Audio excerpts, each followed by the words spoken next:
যে তিনি নিয়ামুল কোরআন নামক একটি বইয়ের মধ্যে পেয়েছেন যে সেখানে ইয়া আল্লাহু 41 দিন প্রতিদিন 365 বার পড়লে আশা পূরণ হয়।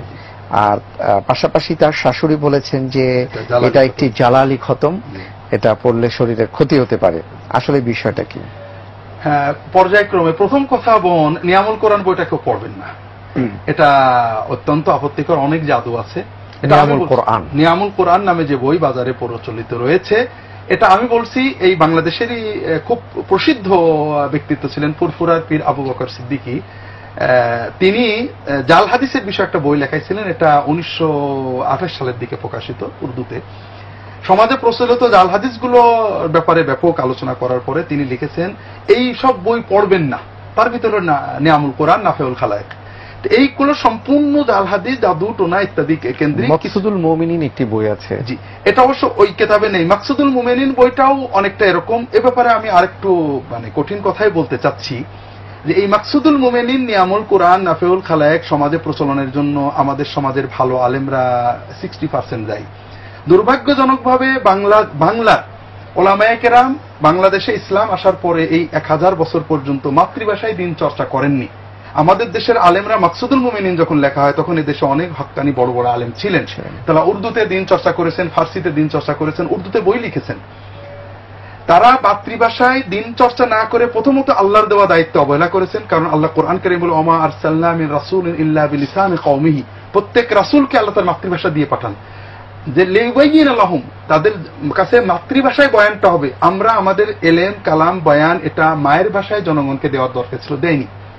ওই সময়ে মাকসুদুল মুমিনিনের মতো গ্রন্থগুলো যারা লিখেছেন তারা সাধুবাদ পাবেন, অন্তত তারা দিনের জন্য কিছু কথা মুসলমানকে দিয়েছেন। তবে তাদের জ্ঞানের পরিধি কম ছিল, তারা যা পেয়েছেন তাই দিয়ে গেছেন। এই জন্য আমরা লেখকদের জন্য দোয়া করি যে আল্লাহ তাআলা তাদের ভুল ত্রুটি মাফ করে তাদের নেক আমলগুলো কবুল করেন। তবে বইগুলো অনেক ভুল ভ্রান্তি রয়েছে, অনেক অগণিত। এই জন্য বিশেষ করে নিয়ামুল কোরআন, মাকসুদুল মুমিনিন, নাফেউল খালায়েক এই জাতীয় বইগুলো আমাদের পড়ার যুগ শেষ হয়ে গেছে। বাংলাদেশের স্বাধীনতার পরে আলহামদুলিল্লাহ মাতৃভাষায় ব্যাপক দিনের বই লেখা হয়েছে। ইসলামিক ফাউন্ডেশনের মতো একটা প্রতিষ্ঠান থেকে যে পরিমাণে গবেষণা বই ইসলামিক রচিত হয়েছে, এটা বিশ্বে আর কোন একক সরকারি প্রতিষ্ঠান আছে আমার জানা নেই। এই জন্য আপনারা ভালো লেখকদের গবেষণামূলক বই পড়েন, সহিহ হাদিস ভিত্তিক বই পড়েন। আপনি যে আমলটার কথা বলেছেন এটা অত্যন্ত পুরোপূর্ণই জাল আমল, অর্থাৎ কোরআন হাদিসে কোথাও এই আমল নেই। এটা আপনি করবেন না। মনের আশা পূরণের জন্য অনেক সহি আমল রয়েছে। আমি এই মুহূর্তে একটা বাস্তব কথা বলি। আমার কাছে এই টেলিভিশনের মাধ্যমে এক ভাই আসছেন, আমাকে দেখে আপনার কাছে ঠিকানা নিছিল, তো এখানে এসে দেখা করছিলেন, মনে আছে আপনার। উনি আমাকে বললেন যে আমাদের ঢাকায় তার সম্পত্তি আছে, সম্পত্তিটা একজন নিছিল ডেভেলপমেন্টের জন্য, দলিলও দিচ্ছে না, সম্পত্তিও দিচ্ছে না, খুব বিপদে আছে, কেস কারবার করে।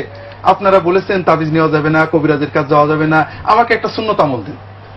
এখন সুন্নত আমলের জন্য আমি কয়েকটা সুন্নত আমল দিলাম। আলহামদুলিল্লাহ কয়েকদিন পরে তিনি আসছেন, বোধহয় 2-3 সপ্তাহ পরে, যে হুজুর ও আমার দলিলপত্র সব ফেরত দিয়ে গেছে। মাশাআল্লাহ, মাশাআল্লাহ।